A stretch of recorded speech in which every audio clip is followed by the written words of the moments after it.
अस्सलामुअलैकुम। Middle class podcast के brand new episode के साथ मैं हूं आपका होस्ट अमीर अली। आज के एपिसोड में हमने एक बहुत ही स्पेशल गेस्ट को इनवाइट किया है। He is a superstar of Pakistan. He is a professional cricketer, Mister Khalid Mahmood. अस्सलाम वालेकुम। वालेकुम सलाम। सर कैसे हैं आप? खैरियत से? शुक्र अल्हम्दुलिल्लाह। सबसे पहले तो बहुत बहुत शुक्रिया आपका कि आप हमारी पॉडकास्ट में आए। Thank you. अच्छा, आपका जिस प्रोफेशन से ताल्लुक है, मोस्टली यंगस्टर्स जो हैं वो पाकिस्तान में इसी प्रोफेशन में परस्यू करना चाहते हैं। जी, जी। तो आपको कैसे इंटरेस्ट डेवलप हुआ क्रिकेट में आने का, और अपनी ज़रा जर्नी के बारे में बताइए। फर्स्ट ऑफ ऑल स्टार्ट तो हमारा जो है ना टेप बॉल से ही हुआ। टेप बॉल से हमने क्रिकेट स्टार्ट की और फिर उसके बाद स्कूल लेवल के ऊपर खेलते रहे, हार्ड बॉल वगैरह। और फिर उसके बाद जो मैट्रिक वगैरह कर लिया था, साथ कुछ बिजनेस वगैरह था वो करते रहे। और फिर एक जगह जॉब लगी हमारी, और उसमें मैं ये करता था कि जी रात की ड्यूटी करता था और मॉर्निंग में अपने जो काम होता था, वेल्डिंग का काम था बेसिकली हमारा, तो उसको देखते थे और खुद करता भी था वहाँ काम। तो जहाँ जॉब करता था वहाँ मेरी मुलाकात एक प्लेयर से हुई, नईम खान। उन्होंने मुझे उनको किसी ने बताया कि यार ये बहुत अच्छी क्रिकेट खेलता है, तो उन्होंने मुझे बताया जी क्या करते हैं। मैंने कहा मैं बैटिंग बहुत अच्छी करता हूँ। तो उन्होंने कहा अच्छा ठीक है जी, हमारा एक मैच है उसके अंदर आप आएँ। तो उन्होंने मुझे इनवाइट किया मैच में। तो मैच में मैंने जाकर पहले मैच में 50 रन कर दिए, बहुत ही कम बॉलों के ऊपर। और फिर हमारी बॉलिंग आई तो बॉलिंग में भी मैंने 5 आउट कर दिए। तो उन्होंने एनालाइज किया, क्योंकि पुराने प्लेयर थे, उन्होंने एनालाइज किया कि यार ये इसकी बैटिंग से ज़्यादा बॉलिंग इसकी अच्छी है। तो उन्होंने मुझे प्रेफर किया कि आप बॉलिंग को कंटिन्यू करो और मैं आपको क्लब में रजिस्टर कर देता हूँ। इस तरीके से आप आगे, क्योंकि हमें नहीं पता था कि क्लब क्रिकेट क्या होती है, ये आगे कैसे खेला जाता है। तो फिर उसके बाद आहिस्ता आहिस्ता मैंने क्लब क्रिकेट स्टार्ट की। और अंडर 19 के लिए, जोनल अंडर 19 के लिए पहले नाम आया मेरा, लेकिन अनफॉर्चुनेटली उसमें मुझे खिलाया नहीं गया। नेक्स्ट ईयर ये रूटीन मेरी चलती रही, रात नाइट ड्यूटी करते थे, सुबह जाके वेल्डिंग का काम करते थे। और फिर हमारे इधर इलाके से एक W23 का मजदा चलता था, तो उसकी छत पे बैठ के ना तो हम ट्रेवल करके और नाजमाबाद उतरते थे, वहां से पैदल पैदल अन्नू भाई पार्क ग्राउंड मशहूर है हमारा कराची का, तो वहां पहुंचते थे। पहले जाकर हम ग्राउंड की सफाई सफाई करते थे, क्योंकि ग्रास तो उस पे थी नहीं, पत्थर पत्थर होते थे, मट्टी होती थी, तो उसके जो पत्थर थे वो हम एक साइड लाइन कर देते थे। फिर आखिर में 1-2 ओवर करने को मिलते थे। तो ये रूटीन मेरी कंटिन्यूसली 1-2 साल चलती रही। फिर मैं जोनल अंडर 19 में जब सिलेक्शन हुई, पहला मैच मेरा था, तो पहले मैच के अंदर मैंने 5 आउट किए। और फिर इसी तरीके से बाकी मैचेस खेले। और फिर डिस्ट्रिक्ट में नाम आ गया, डिस्ट्रिक्ट अंडर 19 में। तो डिस्ट्रिक्ट अंडर 19 के पहले मैच में ही मैंने 5 आउट किए, तो उसमें मैंने टॉप किया था डिस्ट्रिक्ट में। तो फिर उसके बाद अंडर 19 के ट्रायल्स हुए नेशनल स्टेडियम कराची में। तो जब मैं वहां पर गया, तो जाहिर सी बात है वहाँ पाकिस्तान अंडर 19 के प्लेयर और बाकी जो रीजन को पहले रिप्रेजेंट कर चुके थे, तो वो प्लेयर्स भी थे। और बस उस टाइम हालात ऐसे थे कि एक किट होती थी मेरे पास ग्रीन, बड़े अच्छे तरीके से याद है। एक इत्तेहाद टाउन का लड़का था, उसने मुझे गिफ्ट की थी शर्ट। तो वो शर्ट मेरे पास होती थी ग्रीन, और एक ग्रीन ट्राउजर होता था। ग्रिपर में हम बॉल करते थे। स्पाइक्स हमें ने कभी ना देखे थे ना पहने थे कि स्पाइक्स क्या चीज होती है। तो खैर बहरहाल ट्रायल्स के ऊपर मैं चला गया, वहां पर ट्रायल देने के लिए जलाल भाई वहाँ सेलेक्टर थे। उन्होंने मुझे जब देखा, मेरी कोशिश ये होती थी कि जो बैट्समैन होता था ना, मैं वो समझता था वो मेरा दुश्मन है और मैंने उसको मारना है। तो बस मैं अपनी उसमें लगा रहता था। मैंने वहां गेंदें बहुत तेज की, तो जलाल भाई ने देखा कि यार ये लड़का कौन है, तो ये तो बस आ रहा है गधों की तरह बॉल किए जा रहा है और तेज। खैर बहरहाल उन्होंने मुझे सेलेक्ट किया उसके अंदर अंडर 19 में। तो जब अंडर 19 कैंप में मेरा नाम आया, 3 महीने का हमारा वहाँ कैंप लगा। तो बस हमारे पाकिस्तान में एक चीज होती है कि जी फेवरेटिज्म, ठीक है, लाइकिंग डिसलाइकिंग ये बड़ा मैटर करती है। तो ये चीजें तो खैर फेज शुरुआत में ही मुझे पता चल गया कि हैं आगे। तो जब हमारा कैंप खत्म हुआ, तो कैंप के दरमियान में मैंने कुछ चीजें देखी जहां पर मेरे ऊपर ये लगा कि जी ये तो अनफिट रहता है। और ये कुछ नहीं, कुछ प्लेयर ऐसे थे कि जिनको कहा कि जी आप इतने आउट कर दो तो हम आपको फर्स्ट क्लास खिला देंगे। ये तो मोस्टली अनफिट रहता है, तो इसको मैं अपनी टीम में नहीं लूंगा, इसको मैं दूसरी, कराची की 2 टीमें बनती थी उस टाइम। खैर बहरहाल वो बातें मैंने सुनी, थोड़ी सी फील भी हुई। तो मैं जब रूम से निकलने लगा तो मैंने उनको कहा कि देखें, आपने तो जो कमेंट्स देने थे वो दे दिए, लेकिन आज आपको कहता हुआ जा रहा हूँ कि अगर कराची रीजन से टॉप करेगा तो वो खालिद महमूद करेगा फास्ट बॉलिंग में।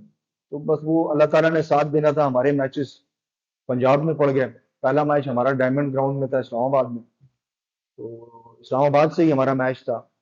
अल्लाह ताला ने साथ देना था। बस मैंने पहले मैच में जो है ना वहां पे 4 आउट किए और लिटरली मैंने विकेटों से भगाया इस्लामाबाद के प्लेयर्स को। तो वहाँ कर्नल नौशाद जो जूनियर सिलेक्शन कमेटी के जो मेंबर थे, चेयरमैन थे, तो उन्होंने मुझे देखा, वहां पूछते रहे, रोड के पास बार बार चक्कर लगाते रहे कि जी आपका नाम, क्या क्या क्रिकेट खेले हुए हो, एंड ऑल दैट, इस तरीके से। तो वो खैर बाद में तो वो चले गए थे, लेकिन जो स्कोरर था उससे प्रॉपरली जो है ना वो कनेक्टेड थे, उनसे पूछते रहे कि यार उसने किस तरह की बॉलिंग की या क्या किया।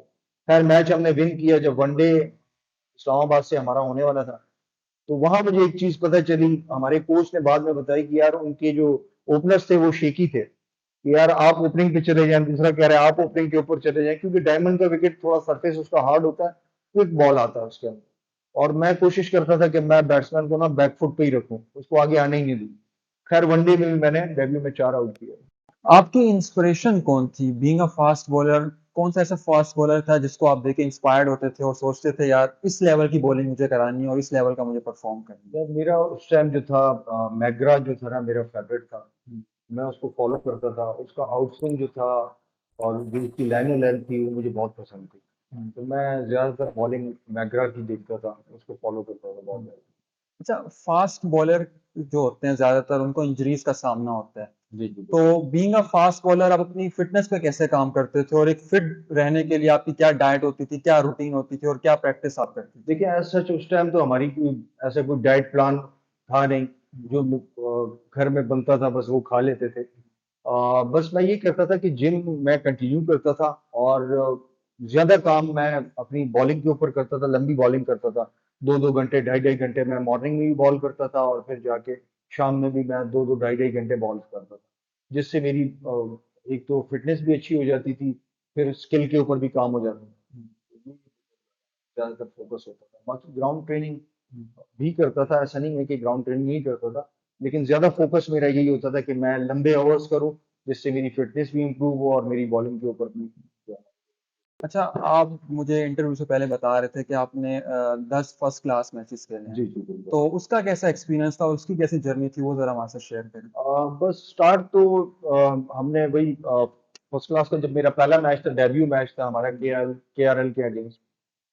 स्टार्ट वहीं था, और मेरे पहले मैच में 6 आउट थे के आर एल के अगेंस्ट। 6 टेस्ट प्लेयर वहां से खेल रहे थे, मोहम्मद वसीम खेल रहा था, बाजेद खान खेल रहा था, और मेरी डेब्यू विकेट अजहर अली थी, और यासिर अराफात खेल रहा था, और सईद अजमल और ये ऑल द जितने प्लेयर्स थे उनके मोस्ट सीनियर प्लेयर्स थे, उनके अगेंस्ट थे। तो पहला मैच जो था वो मेरा बड़ा यादगार था, जैसे मैं आज तक जो है ना याद करता हूँ। और फिर उसके बाद कंटिन्यूसली कराची में ये था कि 10 मैचेस होते थे, और मैं जिन प्लेयर्स के दरमियान खेल रहा था वो मोस्टली सीनियर प्लेयर थे, मोहम्मद सनी, तनवीर अहमद, सोहेल खान, तारिक हारून और मैं।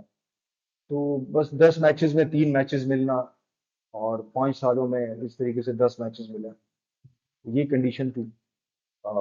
मैचेस कम होने की वजह भी, और फिर प्लस फेवरेटिज्म तो आपको पता है हमारे पाकिस्तान में जो है ना बहुत ज्यादा है। तो ये वजूहत थी।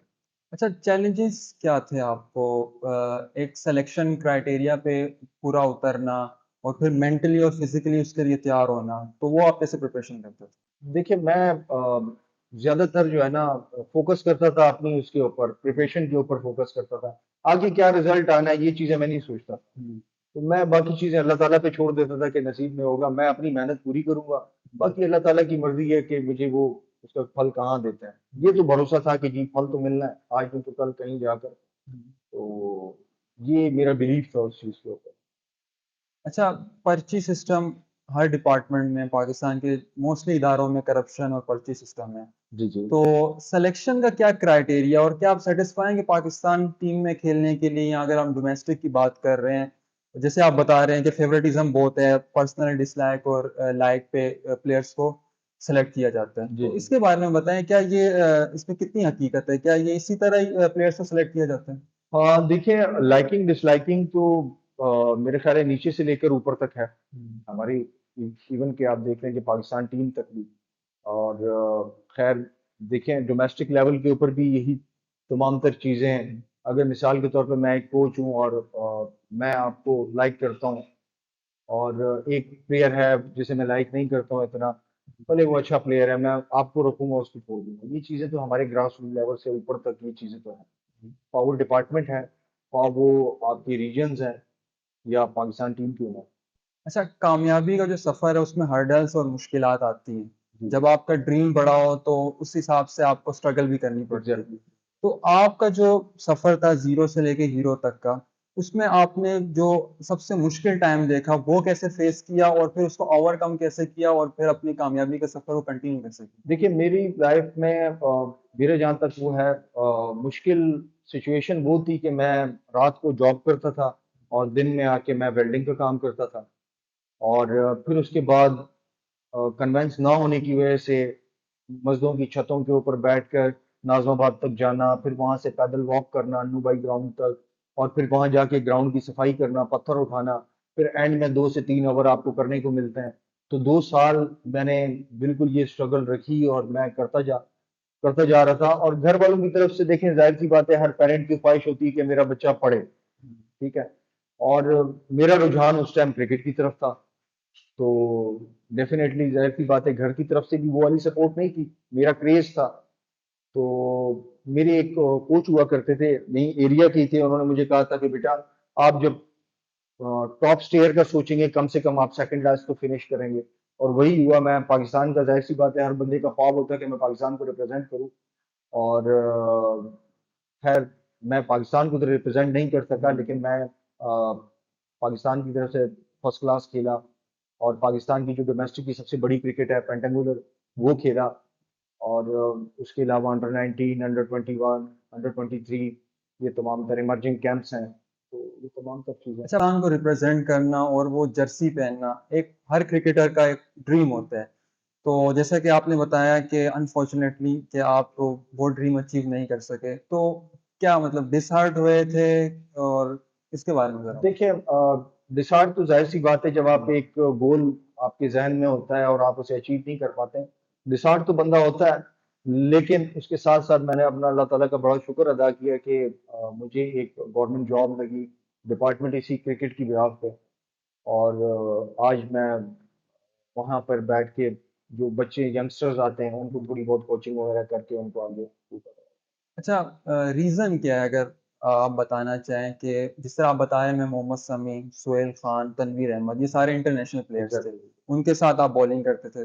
तो आपके नज़दीक क्या रीज़न ऐसा था कि आप वहां तक ना पहुंच सके? इसमें एक पर्सनल डिसलाइक या देखिए, ऐसा कुछ? मैंने जैसे आपको बताया कि कराची में 10 मैचेस होते थे और फर्स्ट क्लास के। और देखें, जाहिर सी बात है, जब आप पूरे मैचेस खेलेंगे तो आप उतना परफॉर्म करेंगे। और मैं पूरे साल में जो फर्स्ट क्लास के हमारे मैचेस होते थे, मुझे मोस्टली 2 या 3 मैच मिलते थे। और उसके अंदर भी मैं 8 से 9 ओवर या 10 ओवर मैक्सिमम, जो वनडे की बॉलिंग होती है, मैं 4 डे में करता था। तो एक बहुत बड़ा रीजन ये था कि पूरा चांस ना मिलना, लंबे ओवर्स ना करना, जब आप टेस्ट बॉलर्स के दरमियान खेल रहे होते हो, और जाहिर सी बात है वो भी फिर लंबे ओवर्स कर रहे होते हैं, तो आपको इतना चांस नहीं मिल रहा होता कि आप लंबे ओवर्स करें। जिसके ऊपर मैंने काफी डिबेट भी की हमारे कराची क्रिकेट एसोसिएशन के जो चेयरमैन थे उनके साथ, कि सर, मुझे खुल के चांस नहीं मिल रहा, कराची की 2 टीमें बनती हैं, काइंडली मुझे जरा छोटी टीम में चांस दें ताकि मैं पूरे मैचेस खेल सकूं और पूरी बॉलिंग कर सकूं। तो सबसे बड़ा रीजन तो ये था कि खुल के चांस ना मिलना। शायद अगर खुल के चांस मिलता, 10 के 10 मैचेस में खेलता, तो शायद आज सिनेरियो चेंज होता। एशिया कप पे बात करते हैं जरा। पाकिस्तान टीम की performance number one ODI team है, लेकिन स्टिल फाइनल के लिए क्वालिफाई नहीं कर पाई। तो आप कैसे पाकिस्तानी टीम का एनालिसिस करते हैं कि क्या लैक थी या क्या वीकनेसेस थी कि पाकिस्तान टीम फाइनल में क्वालिफाई नहीं कर पाई? देखिए, इसमें ये चीज़ है कि फर्स्ट ऑफ ऑल तो आप, अगर हम लास्ट मैच हमारा इंडिया के साथ आप देख लें, उसमें आप अपनी बॉलिंग के ऊपर अगर आप आ जाते हैं, हमें शुरू के ओवर्स में विकेटें नहीं मिली, तो हम एकदम नीचे की तरफ आ गए। जिस मैच में हमें शुरू में विकेटें मिलती रही हैं शाहीन को, और वो शाहीन की अगर बात कर लेते हैं, शाहीन भी इसी तरीके से कि आपकी जो है ना, शुरू में विकेटें मिली हैं, तो उसने आगे परफॉर्म किया। अगर शुरू में विकेटें नहीं मिली तो वो भी डाउन हो जाता है। हमारी टीम की भी यही कंडीशंस कुछ इस तरह की रही हैं कि शुरू में अगर अटैकिंग पोजीशन में हमको कुछ मिल जाता है तो वो तो चढ़ जाते हैं, अदरवाइज टीम आपकी डाउन हो जाती है। अच्छा, बाबर आजम की कैप्टनसी की बात करते हैं। आप सेटिस्फाई हैं बाबर आजम की कैप्टनसी पे? बड़ा प्लेयर है, नो डाउट, ठीक है। और ये है कि एशिया कप जो लास्ट हुआ था उसमें भी हम फाइनल में हार गए। फिर T20 वर्ल्ड कप की बात करें तो सेमीफाइनल तक पहुंचे, ऑस्ट्रेलिया से हार गए। फिर लेटेस्ट जो T20 वर्ल्ड कप हुआ था जिसमें इंग्लैंड से पाकिस्तान फाइनल में आ रहा है। तो ओवरऑल आप बाबर आजम की कैप्टनसी को कैसे देखते देखिए, मैं समझता हूँ कि बाबर आजम से जो है ना लाख दर्जे हमारा सरफराज कैप्टनसी में जो है ना बेहतर था। हैं? लेकिन फिर वही वाली चीज आ जाती है, फेवरेटिज्म वाली। हम्म, ठीक है, यहाँ भी कराची को नजरअंदाज किया गया। और आपका पंजाब, मतलब हम प्लेयर्स को एक टाइम में पीक पे चढ़ा देते हैं और एक टाइम में हम उसको हम्म, रिजर्व प्लेयर्स में रखना शुरू कर दो। तो मैं समझता हूँ कि सरफराज भाई जो है ना हम्म। बाबर आजम से ज्यादा बेहतर अच्छे कप्तान हैं। अच्छा, ये तो कैप्टनसी की बात हो गई। As a batter Babar Azam, no doubt he is one of the greatest of all time. तो बाबर आजम को एज अ बैटर आप कैसे रेट करते हैं, और उनकी जो परफॉर्मेंस है, no doubt he is continuously वो परफॉर्म कर। और देखिए, बाबर आजम की बैटिंग में तो किसी को कोई शक व शुबात नहीं है कि वो हम्म, बहुत अच्छा बैट्समैन है। हम्म, ठीक है, तो एज कंपेयर आप दूसरों के साथ करें तो हर प्लेयर की अपनी एक क्वालिटी है। क्योंकि बाबर आजम की अपनी एक क्वालिटी है और वो कंसिस्टेंट तकरीबन हर मैच में अब रन कर रहा है। लेकिन थोड़ा उसमें जो इशू आ रहा है कि प्रेशर, देखिए या तो इंडिया का हमारे ऊपर शायद बहुत ज़्यादा प्रेशर है जिसकी वजह से वो उसको हैंडल नहीं कर पाते या रन नहीं कर पाते उनके अगेंस्ट कुछ खास। तो ये वाले कुछ इशूज हैं। शाहीन शाह अफरीदी और मोहम्मद आमिर का बहुत कंपैरिजन किया जाता है। नो डाउट दोनों अपनी जगह ट्मेंडस बॉलर है। तो आप इन दोनों में से किसको समझते हैं कि ये पाकिस्तान के लिए ज्यादा आगे अच्छे मुफीद साबित हो सकते हैं? देखिए, अभी जो कंडीशन आप देखें तो शाहीन शाह अफरीदी नया बॉल बहुत अच्छा कर रहा है। और एज कंपेयर अगर मैं करता हूँ मोहम्मद आमिर के साथ, तो मोहम्मद आमिर आपका एक ऐसा बॉलर है कि जो आपका नया बॉल भी बहुत अच्छा करता है और पुराना सेमी न्यू बॉल भी और पुराना बॉल भी। तो मैं तो कंपेयर नहीं करता हूँ मोहम्मद आमिर को शाहीन शाह अफरीदी के साथ। हम्म। मैं तो कहता हूँ कि जी मोहम्मद आमिर की तरह का बॉलर शाहीन शाह मैं नहीं समझ। आप खुद एक राइट आर्म फास्ट बॉलर हैं, जी ठीक जी है। बिल्कुल।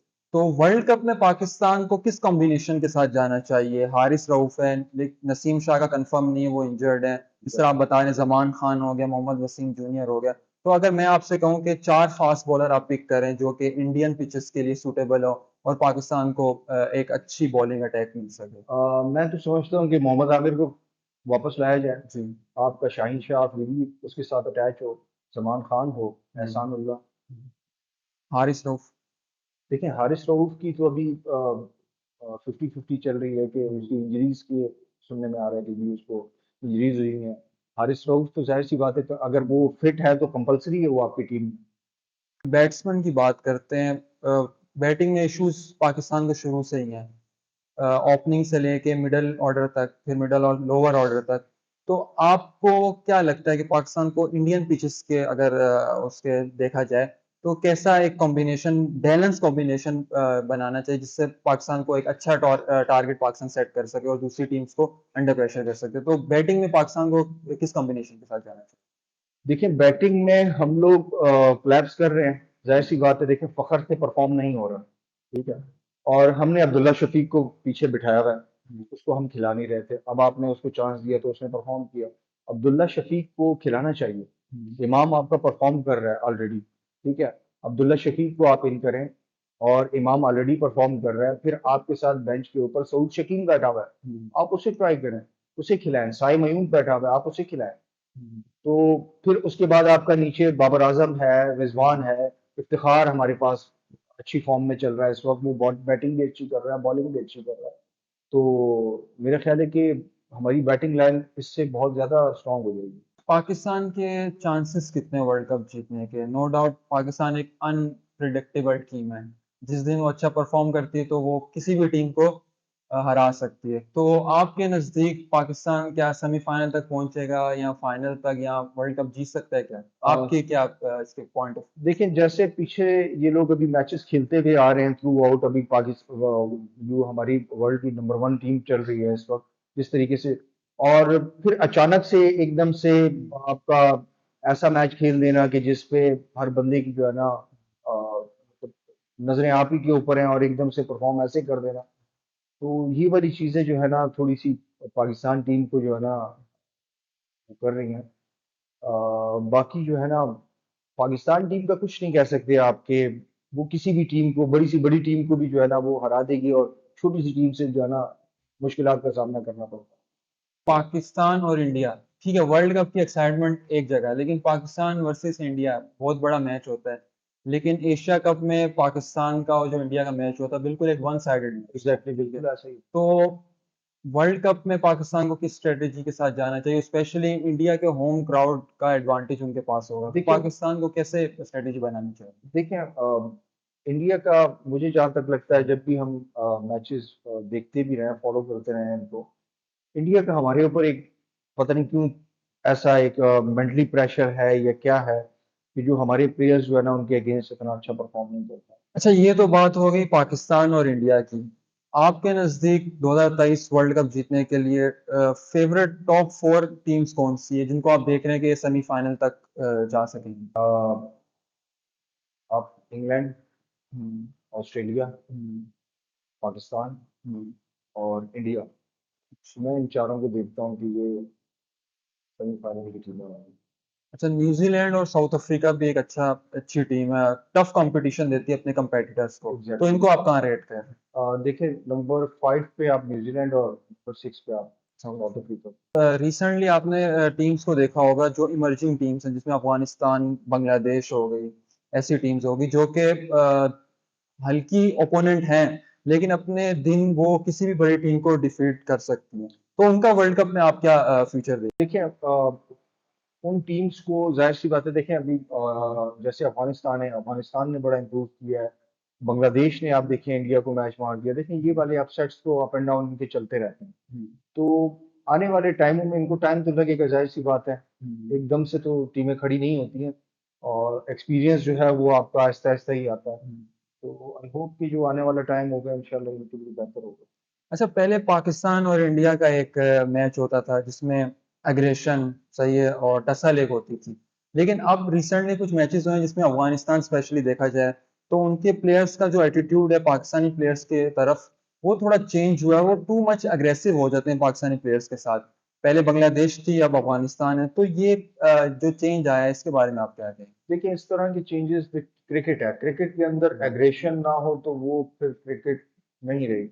एग्रेशन तो दोनों टीमों में, जाहिर सी बात है, कोई भी अपोनेंट आपस में खेल रहे होते हैं, एक ने जीतना है एक ने हारना है, तो जो हारने वाली टीम हो रही होती है जाहिर सी बात है उसको थोड़ी सी चीजें ये फील होती हैं, और एग्रेशन ये तो नॉर्मल सी बात है, ये चीजें तो इसमें आती रहती है। अच्छा, F4 की बात करते हैं जिसमें स्टीव स्मिथ है, जोए रूट है, बाबर आजम है और विराट कोहली है। केन विलियमसन को भी इसमें इंक्लूड कर लेते हैं। तो आपका क्या ख्याल है कि ये जब रिटायरमेंट पे जब जाएंगे ये लोग, या अपने जब करियर को फिनिश करेंगे, तो इन 5 प्लेयर्स में से आप किसको देखते हैं कि ये जो प्लेयर है ये ग्रेटेस्ट ऑफ ऑल टाइम बन जाएगा? देखिए विराट कोहली हम्म। एक ऐसा प्लेयर है कि वो जिस तरीके से वो रन्स कर रहा है और जिस तरीके से वो बैटिंग करता है, तो मेरा ख्याल है कि विराट कोहली। और बाकी जो है बाबर आजम, जोए रूट, केन विलियमसन। देखिए बाबर आजम की अपनी एक क्लास है, लेकिन विराट कोहली जिस कंसिस्टेंसी के साथ वो परफॉर्म कर रहा है और उसका जिस तरीके से रन रेट चल रहा है, तो मेरा ख्याल है कि वो ज़्यादा इफेक्टिव है इन बाकी अच्छा, अगर आप इनको ऑर्डर में बताएं, पहले आपने कहा विराट कोहली अच्छा है, टीमों। उसके बाद फिर बाबर आजम को आप बाबर रखते आजम बिल्कुल एग्जैक्टली हैं, सेकंड पे मैं बाबर आजम को रखूँ। और केन विलियमसन, जॉय रूट और स्टीव स्मिथ। देखिए विलियमसन आपका नंबर 3 पे आएगा, और नंबर 4 पे स्मिथ, और इसी तरीके से नंबर 5 पे आपको दूसरा आएगा। अच्छा, लीग्स की बात करते हैं। हमने अब ये देखा है कि प्लेयर्स जो हैं वो इंटरनेशनल से ज्यादा लीग्स को प्रायोरिटी दे रहे हैं। स्पेशली अगर वेस्ट इंडीज के प्लेयर्स देख लें तो वो अपने कंट्री को इतना सर्व नहीं करते, वो लीग्स को प्रायोरिटी देते हैं। और अब हर जो कंट्री है वो लीग्स करवा रही है ताकि उनका जो टैलेंट है वो ज्यादा पॉलिश हो। आईपीएल ने स्टार्ट लिया, ठीक है, आईपीएल में पैसा ज्यादा है और वहां पे ज्यादा प्लेयर्स अपने आप को चाहते हैं कि हम वो लीग खेलें। पीएसएल है, उसका अपना एक ब्रांड है, ठीक है। सीपीएल हो गया और बिग बैश हो गया, अब इंग्लैंड की भी लीग है। तो ओवरऑल अगर लीग्स की बात करें तो उसका क्या इम्पैक्ट है क्रिकेट पर, और आप कैसे देखते हैं आईपीएल को, पीएसएल को और बाकी लीग्स? देखें, अब न्यू जनरेशन जितनी आ रही है, अगर आप उनसे पूछा जाए, पहले हम जब खेलते थे हम तो ये सोचते थे कि जी हम पाकिस्तान को सर्व करें, लेकिन अब जो यंग जनरेशन आ रही है उनका एम है पीएसएल लीग्स, ठीक है।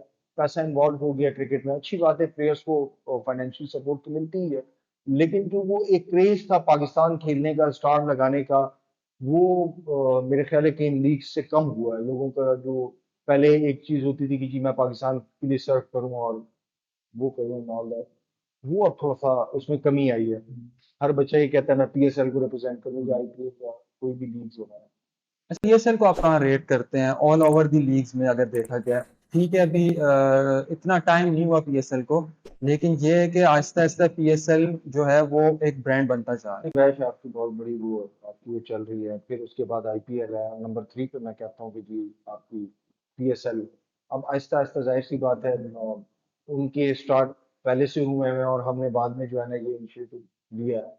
तो आहिस्ता आहिस्ता आई थिंक कि जिस तरीके से हमारा पीएसएल हो रहा है माशाल्लाह, हर बार से जो है ना नेक्स्ट वाला जो हमारा आईपीएल होता है वो बड़ा जबरदस्त चल रहा होता है। तो आहिस्ता आहिस्ता ये चीजें जो है ना हमारी अच्छाई उसकी तरफ जाएंगी। अच्छा, अच्छी तरफ। लीग्स के आने के बाद जाहिर सी बात है पैसा की इन्वॉल्वमेंट बहुत ज्यादा हुई है, एग्जैक्टली। जिसकी वजह से नेगेटिव इम्पैक्ट्स भी पड़े हैं क्रिकेट पे, जिसमें हमने ये देखा है कि मोस्टली लीग्स में जो है वो फिक्सेशन बहुत ज्यादा हो रही है, प्लेयर्स फिक्सेशन में पकड़े जा रहे हैं। और अगर पाकिस्तान की भी बात की जाए तो कुछ हमारे प्लेयर्स भी थे जो इसमें इन्वॉल्व हुए हैं, जिसकी वजह से जो हमारा टैलेंट है वो जाया हुआ है। उसमें एक टैलेंट है जिसका नाम है मोहम्मद आसिफ, जो कि नो डाउट स्विंग के सुल्तान में उनको कहता हूँ। तो मोहम्मद आसिफ के बारे में आप क्या कहेंगे, और जो ये जाया हुए हैं मोहम्मद आसिफ की तरह बाकी प्लेयर्स? देखिए, मोहम्मद आसिफ एक वो आर्ट है, वो बॉलर नहीं था, वो जैसे एक आर्टिस्ट होता है ना, एक तस्वीर बनाता है, इस तरीके से मैंने तो खैर उनको लाइव खुद देखा है।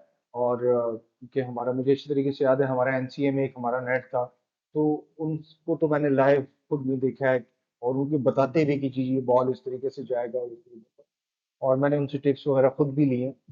तो मोहम्मद आसिफ जैसा बॉलर मैं कहता हूँ कि पाकिस्तान क्या वर्ल्ड में दोबारा नहीं आ सकता। तो वो बहुत बड़ा एक लॉस था हमारे लिए। वो बहुत ज्यादा सर्व कर सकता था पाकिस्तान के लिए, जिस तरीके से वो परफॉर्म कर रहा था। अगर वो इस तरीके से फिक्सिंग में ना होते तो शायद वो बहुत उसकी वो एक लंबी हिस्ट्री होती। अच्छा, डोमेस्टिक सेटअप की बात करते हैं। डिपार्टमेंटल क्रिकेट इफेक्ट हुई है कुछ रिसेंटली, इनिशिएटिव थे गवर्नमेंट की तरफ से। तो आपके नज़दीक क्या इम्प्रूवमेंट करनी चाहिए डोमेस्टिक को इम्प्रूवमेंट के लिए, और जो हमारे प्लेयर सफ़र कर रहे हैं क्योंकि इतना पैसा इन्वॉल्व नहीं है डोमेस्टिक में? तो आपके नज़दीक क्या इनिशिएटिव लेना चाहिए ताकि जो हमारे प्लेयर्स हैं, लोकल प्लेयर्स हैं, उनको भी फ़ायदा हो और क्रिकेट को भी फ़ायदा हो? हाँ, देखिए, बेसिकली डिपार्टमेंट बंद होने से तो लॉस तो बहुत ज्यादा हुआ है, जाहिर सी बात है। डिपार्टमेंट आपको पे करता है हर मंथ, और हर प्लेयर का पीसीबी के साथ कोई कॉन्ट्रैक्ट वगैरह नहीं होता है, जाहिर सी बात है, हर बंदे ने घर को देखना होता है, चलाना होता है, तो उसके लिए आपको अर्निंग की जरूरत होती है। और डिपार्टमेंट क्रिकेट बंद होने से बहुत सारे घरों के चूल्हे बंद हो गए। तो ये चीज तो बहुत ज्यादा इफेक्टिव थी। और मैं कहता हूँ कि देखें, अभी तो दोबारा डिपार्टमेंट्स खोलने की तरफ आ गए हैं, तो ये बहुत अच्छा इनिशिएटिव हुआ है कि दोबारा डिपार्टमेंट ओपन हो रहे हैं, और उसके ऊपर हर डिपार्टमेंट काम भी कर रहा है और प्लेयर्स भी ले रहे हैं। तो इससे ये हो जाता है कि देखें, प्लेयर को एक फाइनेंशियली सपोर्ट मिल जाती है। जब प्लेयर को फाइनेंशियली सपोर्ट होगी तो ही वो आगे अपनी परफॉर्मेंस और कैरियर के ऊपर जो है ना वो फोकस करेगा। अच्छा, पीसीबी और गवर्नमेंट ऑफ पाकिस्तान का क्या रोल है for the betterment of domestic setup, ताकि प्लेयर्स जो हैं वो सफ़र ना करें और एक अच्छे माहौल में क्रिकेट खेलें? देखिए, पीसीबी का तो यही है कि देखें, जैसे पहले हमारी डिपार्टमेंट क्रिकेट होती थी, डिपार्टमेंट रीजन्स के साथ खेलता था, डिपार्टमेंट फिर डिपार्टमेंट्स के साथ भी खेल रहा होता था, और उसमें ये हो जाता था कि आपकी क्रिकेट जो है ना एक पूरा साल सर्कल में चलती थी। मतलब आपकी एक क्रिकेट खत्म होती है तो दूसरी शुरू हो जाती है, प्लेयर उसके अंदर बिजी रहते थे, और जब आपका ये सर्कल चल रहा होता है तो उससे प्लेयर्स को जो है ना बड़े फायदे होते हैं, तो फाइनेंशियली भी और फिजिकली भी। अच्छा, ऑल टाइम फेवरेट अगर प्लेयर्स की बात करें आपकी, और आपसे कहा जाए कि एक टीम बनाई जाए जिसमें आपके ऑल टाइम फेवरेट, जिसमें बैट्समैन हो, बॉलर्स, ऑलराउंडर्स, तो कौन से वो टॉप 11 प्लेयर्स होंगे जिसको आप इंक्लूड करना चाहेंगे अपनी टीम में? देखिए मैं तो सईद अनवर, हम्म, ओपनर्स की अगर बात करें तो सईद अनवर, सचिन तेंदुलकर, हम्म, और वन डाउन पे मैं विराट कोहली को रखूंगा, हम्म। और टू डाउन पे आप पॉन्टिंग को ले लें, और नंबर 4 5 पे आप यूनुस खान को ले लें, फिर आपका MS धोनी, हम्म। और ऑलराउंडर में अगर आप बात की जाए तो अब्दुल रज़ाक हमारे बहुत अच्छे ऑलराउंडर थे, और वसीम अकरम, मोहम्मद आसिफ, वकार यूनुस, और ये आप जो टीम है आपकी जो है। अच्छा, अब आप कोचिंग कर रहे हैं और अपना जो एक्सपीरियंस है वो आगे पास आउट कर रहे हैं, तो how is your coaching experience, उसके बारे में ज़रा बताएं, और कौन से नए प्लेयर्स हैं जिन पे आप वर्कआउट कर रहे हैं ताकि वो पाकिस्तान को सर्व कर सकें? देखिए अभी तो इनिशियल स्टेज है, हम्म, अभी तो मैंने स्टार्ट लिया है इस तरफ, एक कुकिंग की तरफ अपना रुझान बढ़ाया है कि मैं अपनी, इससे मेरी भी फिटनेस हो जाती है, मेरी भी एक्टिविटीज हो जाती हैं, और फिर मैंने जो क्रिकेट से सीखा, मैं चाहता हूँ कि जो मेरे पास एक्सपीरियंस है वो मैं बाकी बच्चों को दूँ। तो अभी रिसेंटली हमारा एक बच्चा जो मेरे पास आता था प्रैक्टिस के लिए, संदीप नाम है उसका, वो पहले डिस्ट्रिक्ट खेला अंडर 19 क्वेटा की तरफ से, और रिसेंटली जो है ना क्वेटा से, क्वेटा रीजन का कप्तान भी है, और माशाल्लाह परफॉर्म भी कर रहा है। पहले मैच में उसने 97 किए। इसी तरीके से इबाद खान है हमारे पास कराची के लिए, वो भी अंडर 19 अभी रिसेंटली खेला है। तो कोशिश है, हम अपनी कोशिश कर सकते हैं कि प्लेयर्स को ज़्यादा से ज़्यादा अपना एक्सपीरियंस उनसे शेयर करें, ताकि वो अच्छी क्रिकेट खेल सकें। खालिद अब Mahmood, once again thank you so much podcast में आने के लिए। एक अच्छा सेशन रहा आपके साथ। Thank you, thank you. इंशाल्लाह अब आपसे मुलाकात होगी नेक्स्ट पॉडकास्ट में। अपना ख्याल रखिएगा और फीडबैक ज़रूर दीजिएगा। अल्लाह हाफिज़।